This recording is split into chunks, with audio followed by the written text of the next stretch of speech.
All right, well, here we are again, our series In Love for Life, Building or Rebuilding a Great Marriage. This is lesson number 6, the money trap, I hope everybody's got their worksheets to follow along. Well, as the title suggests, I want to talk about money, a very important issue in marriage. You know, people have different attitudes about money when they come into a marriage, and a lot of times the collision of two ideas about money within a marriage creates a lot of stress.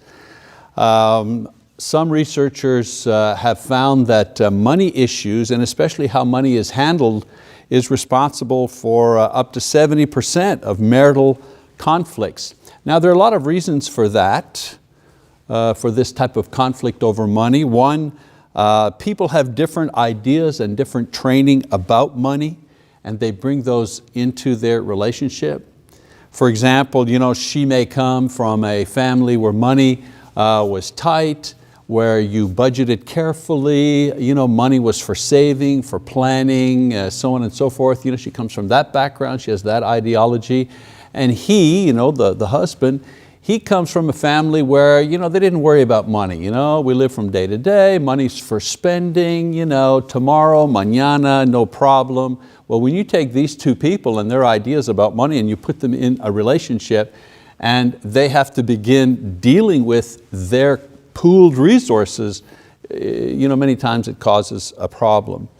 Another reason that there are money issues or money conflicts in a marriage is because there's no discussion about money before marriage, and so many times it comes as a nasty surprise. Oh, I didn't know you were like this, or I didn't know you were like that. You know, we don't talk about money, we have no idea about how our partner uses money or thinks about money, and when you're in the marriage and you have to actually deal with real money and real budgets, that also can be an issue of conflict. And then of course, different economic backgrounds. Not just how we think about money, but you know, he comes from perhaps a poor lower middle class home, or not a poor lower middle class, but he may come from a poor home.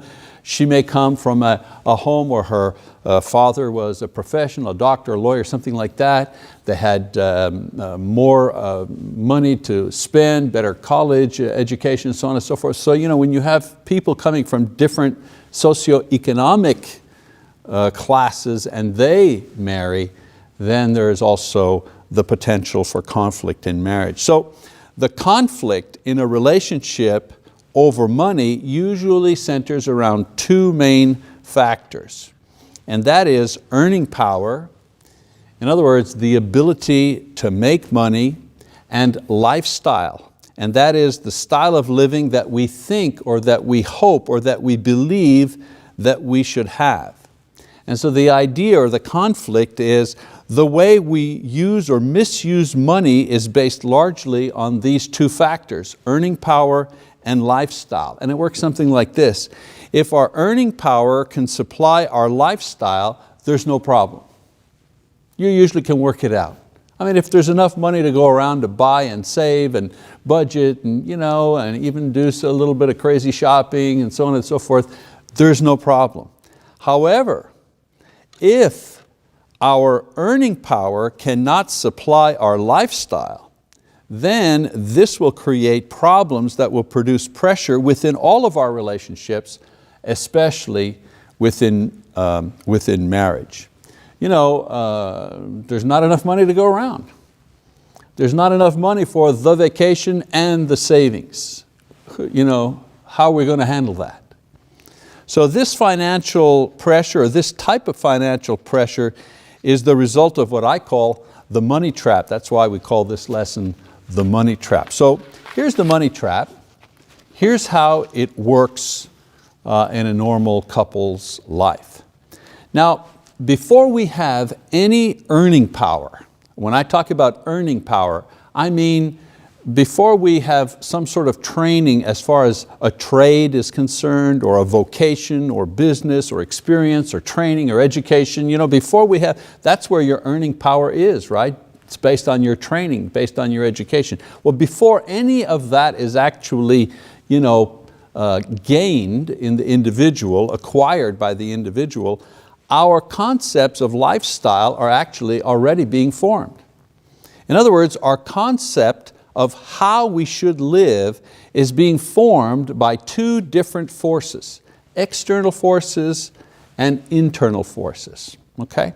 So let me talk about the external forces that are shaping what we think about money long before we actually have the ability to make money. So one of the external forces that shape our thinking about money is how our parents lived and their attitude towards money. In other words, what we were taught about money growing up. That's one of the external pressures or forces that shapes our thinking about money.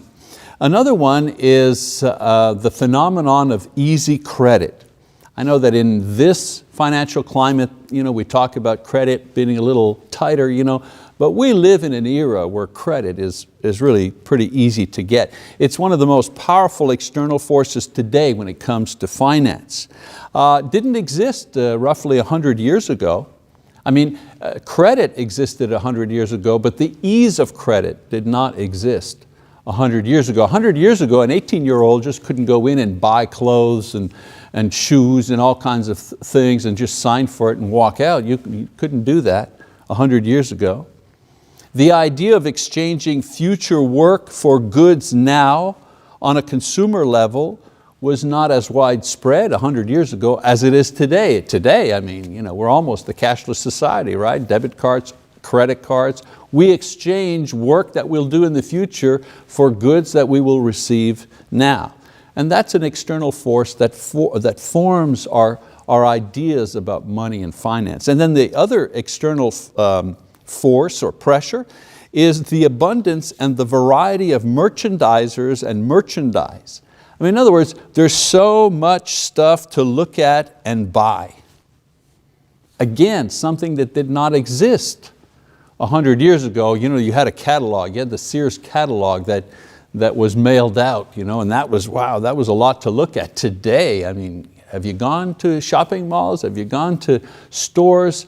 There are stores upon stores upon stores that sell all kinds of merchandise, 50 different types of one thing. So we have a lot to choose from and a lot to purchase. All right, so those are some of the external forces that form our ideas about money. Early experiences and training, easy credit, and the abundance and accessibility to merchandise in our day and age. There are also some internal forces that form or shape our thinking about money. Many of them are negative. I'll only talk about the negative ones because these are the ones that get us into trouble. Now, there are key advertising approaches that kind of push our buttons, our internal buttons, to get us to buy, to get us to commit, to get us to engage financially. And I want to share some of these with you. For example, we talk about greed. Greed is really the idea of never having enough. That's a certain button in us. That's a certain hot button, the greed button. And marketers, when they say, hey, look, we have something new, something, a whole lot better, the new and improved, whatever it is, that appeals to that thing inside of us that wants more. We never have quite enough. We want the newest thing. Another internal force, another button that gets pushed is jealousy, for example. Jealousy is wanting what others have. So how do you think marketers push that button, which motivates us to engage financially? Well, they say, you know what? You too can have. They have this, but you too can have. As a matter of fact, you ought to have this thing. The button of pride, competing with others. Car companies are great with this. You can have the best, the very best. You deserve the very best. And if you purchase this thing, you will be known as an individual who has the very best. Not like these other cars. This car, this particular model, this is the best. It says something about you, that you are better than other people. It's amazing how that button gets pushed through various advertising. Laziness, for example, our lazy button, it's getting something without any effort. It's the basis of gambling. It's with little effort, we think we're going to win an inordinate amount of money or goods. Well, marketing, pushes that lazy button when it tells us it's easy. It's easy, just come on in. I heard a commercial the other day that says, this is how easy it is to get a brand new, $40,000 truck. We'll pay off your old car. We'll pay off your credit card debts. We'll do this, it's easy. You just sign. You just sign and walk away. No down payment. We'll make it easy, no work involved. No commitment. The lack of self-control button, which a lot of us have. The impulse buying, luxury buying. Usually the impulse button is pushed when marketers are saying, you got to do this now. I mean, it's probably one of the oldest sales gimmicks. You got to do it now. I'm showing you the sale that we have, and this car or this thing is available, and it's only today. Because if you don't get it today, you'll never have this ever again. You've just got to decide right now. And all that's doing is pushing our impulse button. And then of course the selfishness button, the interest in our own needs, in our own self. Usually the approach there is, be the first. This is an exclusive offer. No one can have it. This is a limited edition, and if you get this thing, you are going to be among the very few in the whole world that will have this particular thing. We don't understand many times that commercial is playing for a couple of million people at the same time. Nevertheless, it makes us feel that we're the only ones that will have this thing. And then, of course, the trap. This is how the trap is sprung. Our society bombards us with media images of the ideal lifestyle that usually contains all these things that we should have and possess. It creates for us the style it says that we deserve or we should have, and if not properly trained in money management and common sense, we believe it. We believe what they're saying. We buy it. I don't just mean we buy the thing, we buy the dream, we buy the image that they're saying. Now the code words used appeal to our inward forces by saying, you deserve the best and you should get it now. And it's easy, and you'll be the first, and you'll be the only, and so on, and so on, and so on, day after day after day. I mean, you can't go anywhere where you're not bombarded with merchandising images. Why do you think there's so many car commercials on radio on Labor Day? Because we're off from work, we're not listening to the radio usually when we're at work, but we're on a day off. I don't know about you, but you're in the garage, you're out in the yard, you got the radio on, you're listening to it, and they're just bombarding you with ads. After the 10,000th ad about how easy and you should, eventually they start breaking you down.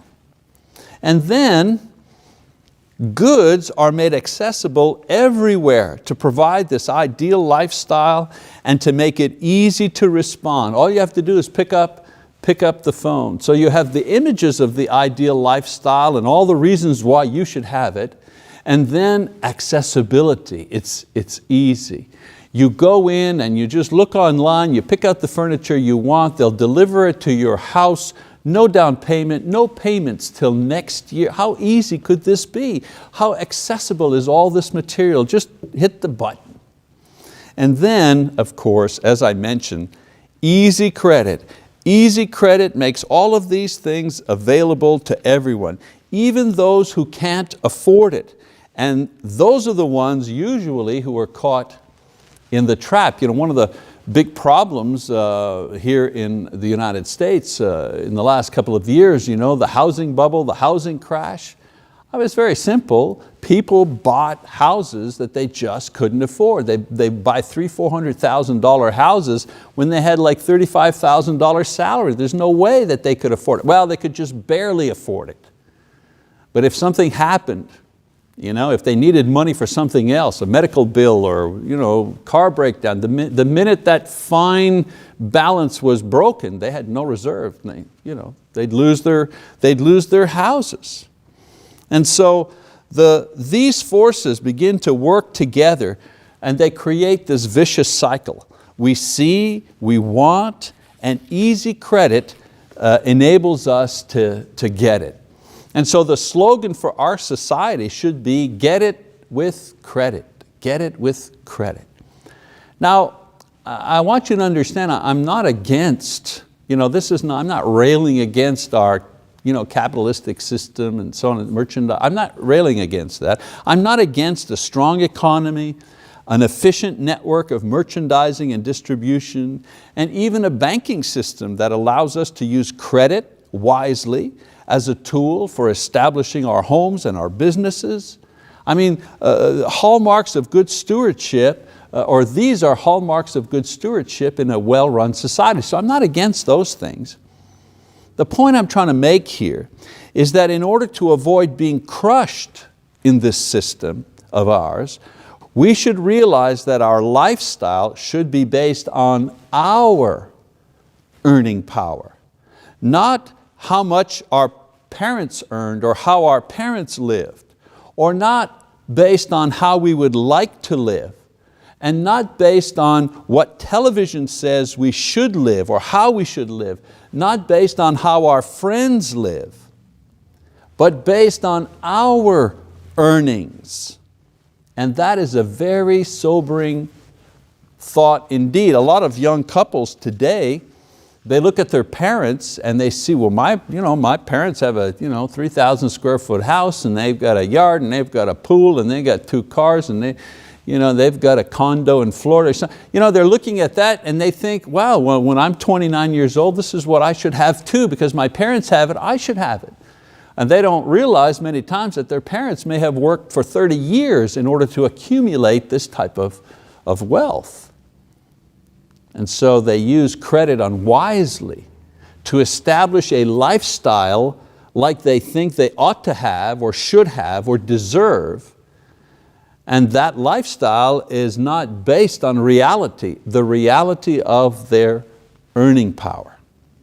So, society combined with internal and external forces creates the image of a lifestyle we think we should have. We believe this ideal, and instead of basing our lifestyle on our own earning power, we use easy credit to obtain the lifestyle we think we should have. So we get into all kinds of debt, and debt causes pressure in our relationship. And that's the point I'm trying to make. And I want to concentrate less on the economics of it and concentrate a little bit more now from here on in on the pressure that is exerted on the relationship because of finances. Now, financial pressure has many symptoms in a relationship.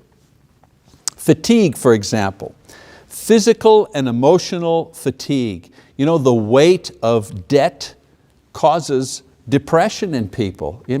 Indebtedness is a weight. If you don't believe me, try remembering how it felt when you paid off your car, or you paid off your house, or you paid off your student loan. How did you feel the day when you got that notice in the mail? Thank you very much, your house is paid off, your car is paid off, here's the lien release from the bank, you now own your car. Don't you feel, kind of a burden's been lifted off of you? Well, if you feel a burden's been lifted off of you when you pay off a legitimate debt, can you imagine how much too much debt weighs?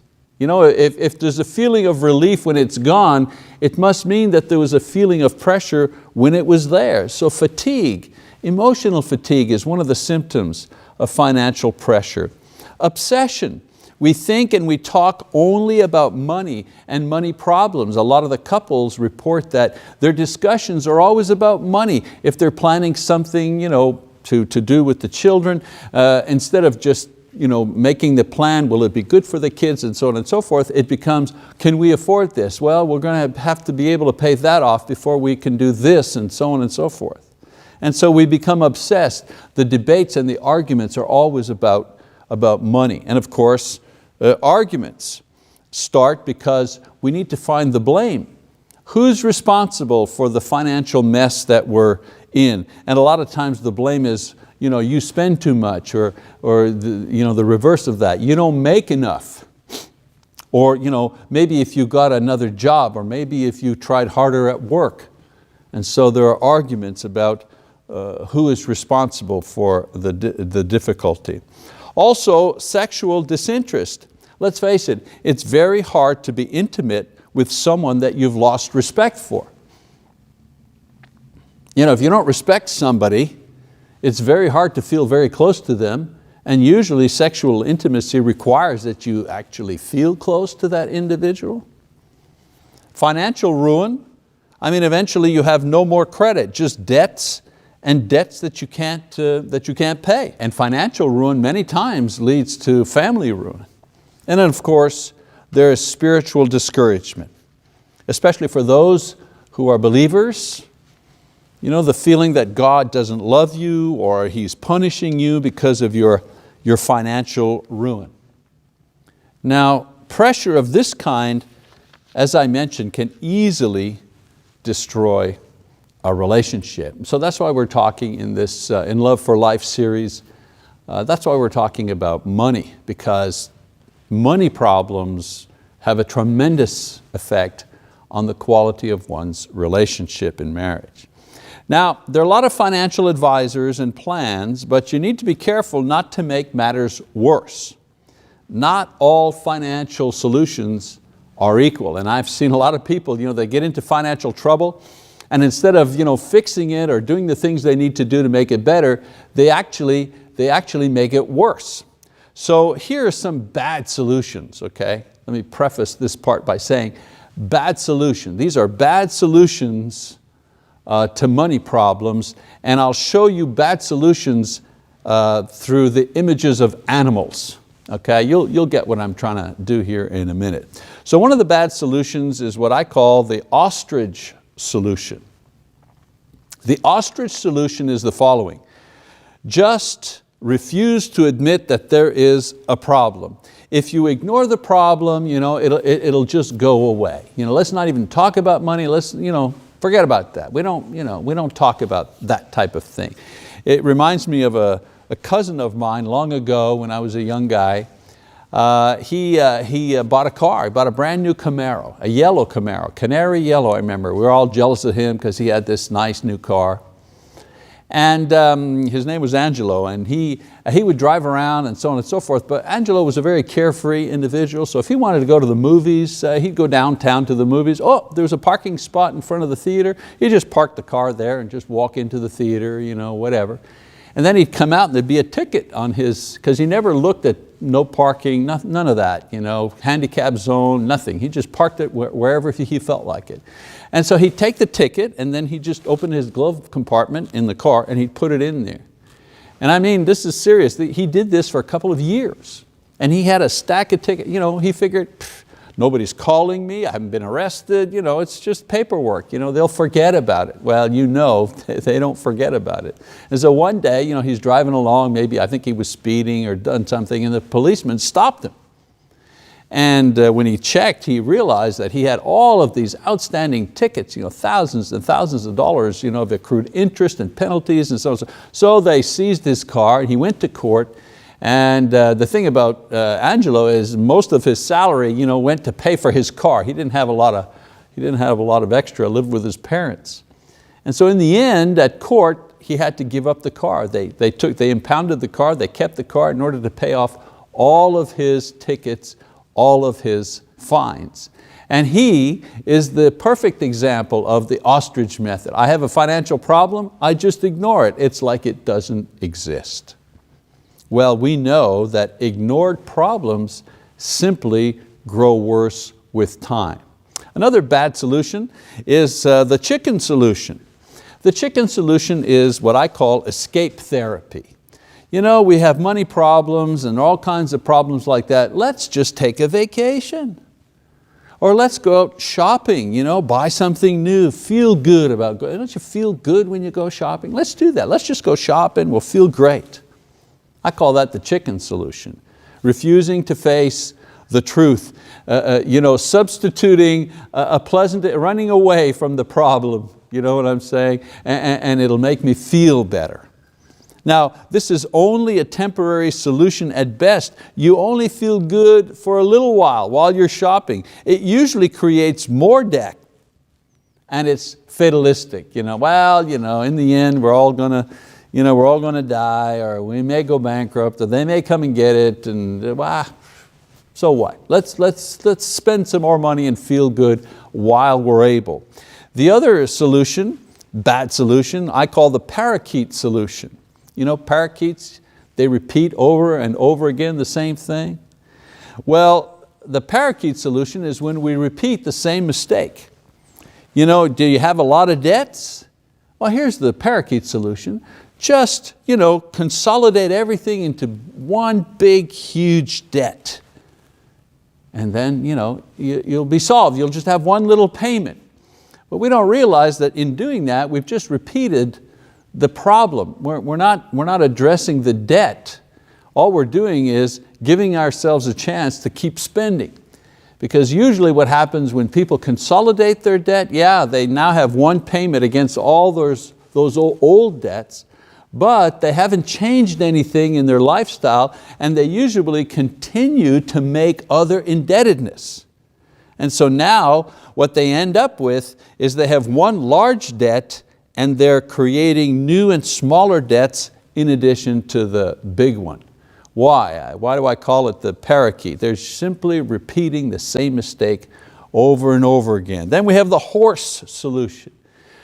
Do you have a lot of debt? Man, just work like a horse to get rid of it. Get a second job, do overtime, let your wife get a job too, put the kids into daycare, maybe she can get a job on the weekend on top of her regular job, more hours at work, away from the house. Does that really solve the problem?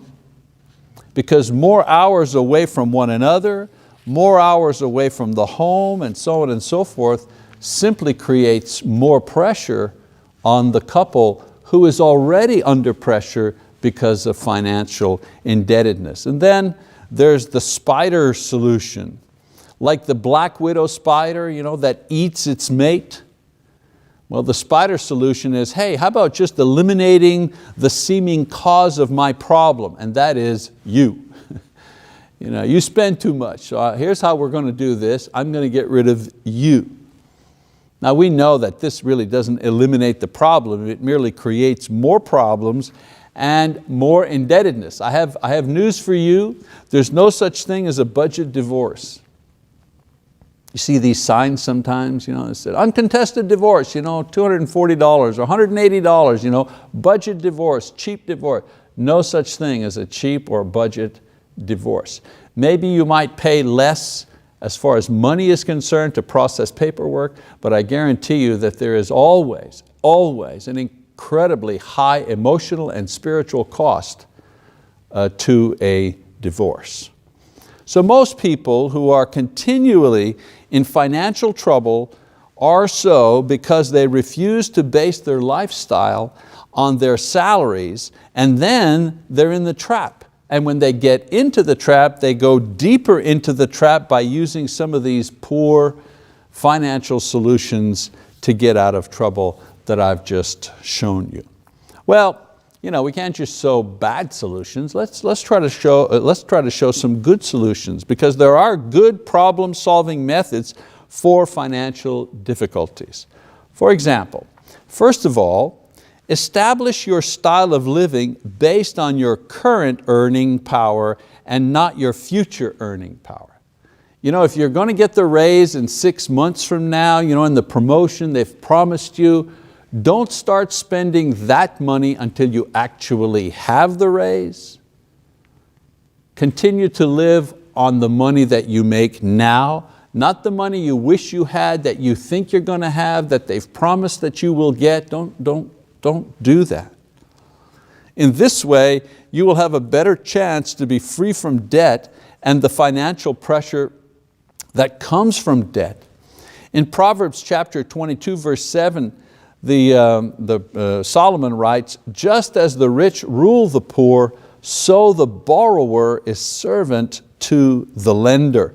Proverbs 22, verse 7. You know, there's a whole lesson that we could make just on this scripture. If we could learn just this one thing, we would be free. So would our country be free.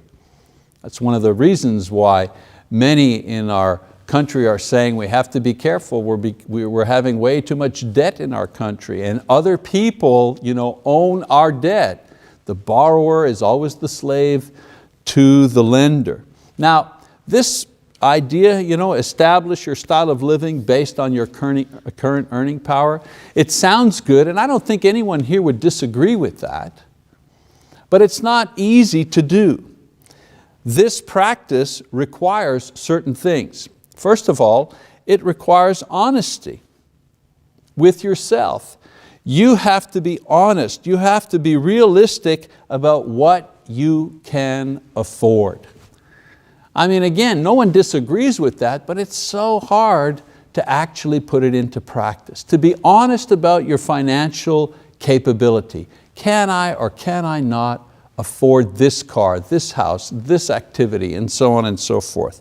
And then, of course, self-control, saying no to yourself, saying no to your impulses. Very, very, very difficult. But these things, honesty and self-control, are necessary if you're going to practice financial moderation. Another thing that is necessary is alertness. In other words, be aware of the trap. Advertisers, for example, know that women make or influence most of the money decisions in the home, and this is why ads are usually directed at them primarily. You need to know that. You know, all the buttons that I talked to you about, you need to be aware that advertisers have only one thing in their minds. They want you to buy their stuff.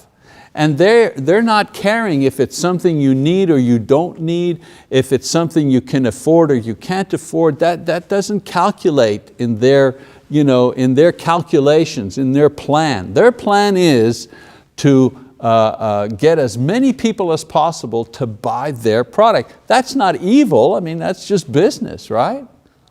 So you have to be the one to know yourself, to know when you're purchasing out of pride or you're purchasing out of impulse and so on and so forth, rather than purchasing on a real need based on affordability.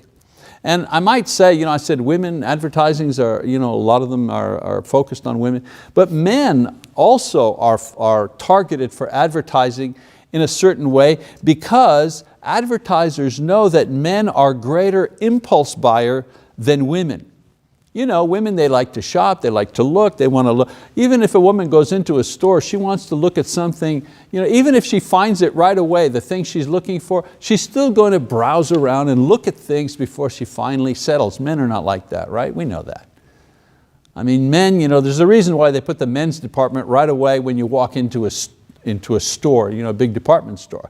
And the reason for that is that men will not ask for directions and climb 6 flights of stairs to find the men's department. If they don't find it right away, they're done. They look at stuff, they like it, they want to buy it. It's impulse buying. And marketers know this. Another thing too is that men usually buy more expensive things. They buy less quantity of things, but they're the ones that buy the really expensive things, the boat, the new car, the Sea-Doo or whatever it is. They buy the big toys, and a lot of times men are motivated to purchase through pride.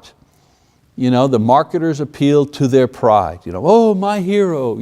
Sometimes I hear people when they come in with a brand new car, they're congratulated. Congratulations on your new car. Yeah, thank you very much. Yeah, bought a brand new Buick. Yeah, well, congratulations. Congratulations, you just spent 40,000 bucks, you're in debt for the next 7 years for this vehicle. I don't get the congratulations part. But marketers understand that. And then another thing that is required if you're going to put this idea of living and buying based on your earning power, honesty, self-control, be alert, know what's going on, and then learn to be content. We should learn to be satisfied with what we have, knowing that God is the one who provided it, whatever that is. I want to read a passage out of 1 Timothy chapter 6. 1 Timothy chapter 6, Paul talks about this idea. And he writes this 2,000 years ago, and yet it is so apropos for our time today. He says, but godliness actually is a means of great gain when accompanied by contentment. For we have brought nothing into the world, so we cannot take anything out of it either. If we have food and covering, with these we shall be content. But those who want to get rich fall into temptation and a snare and many foolish and harmful desires, which plunge men into ruin and destruction.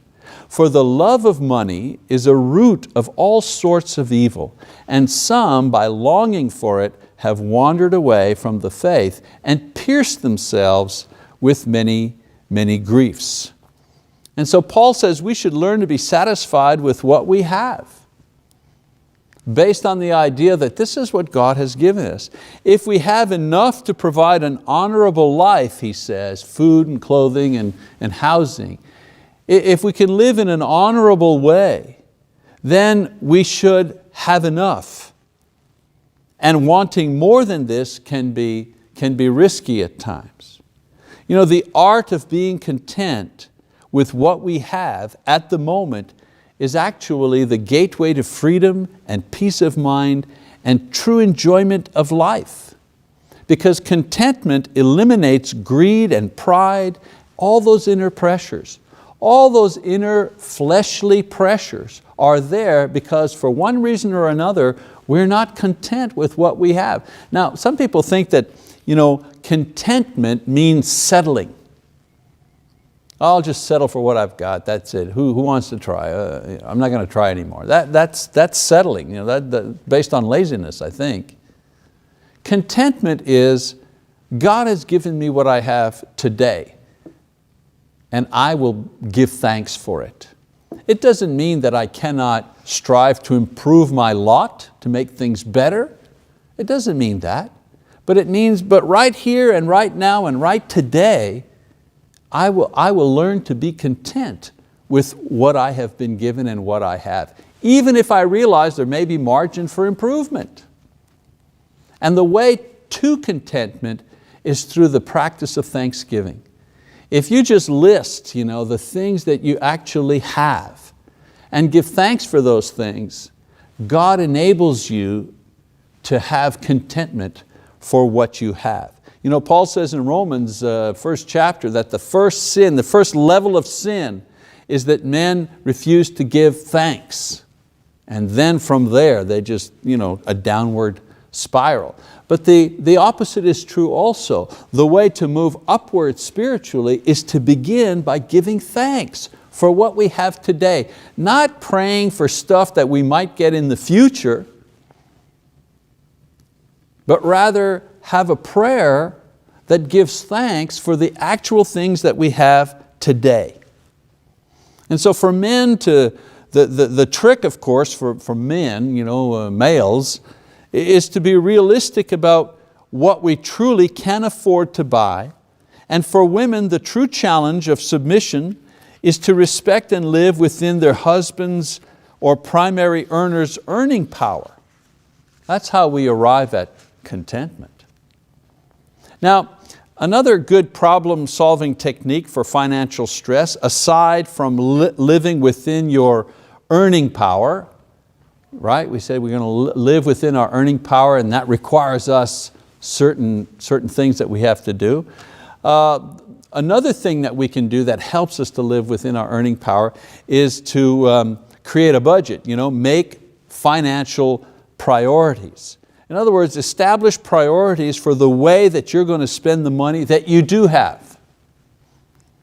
For example, here are some of the priorities that we should have financially.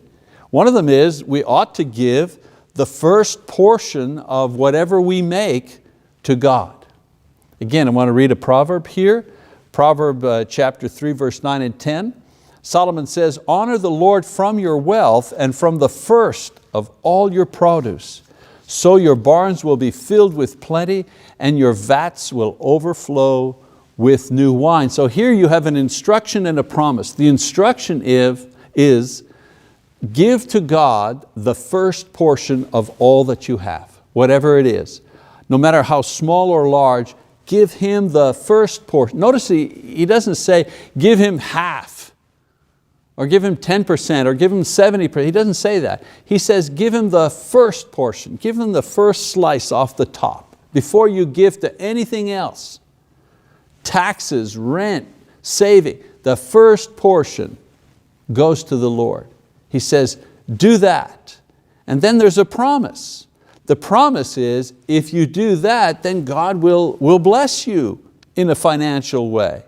You see, when you give the first portion to God, He blesses the entire amount. And the entire amount becomes holy as if you gave Him the entire amount, as if you gave Him the entire amount. See what I'm saying?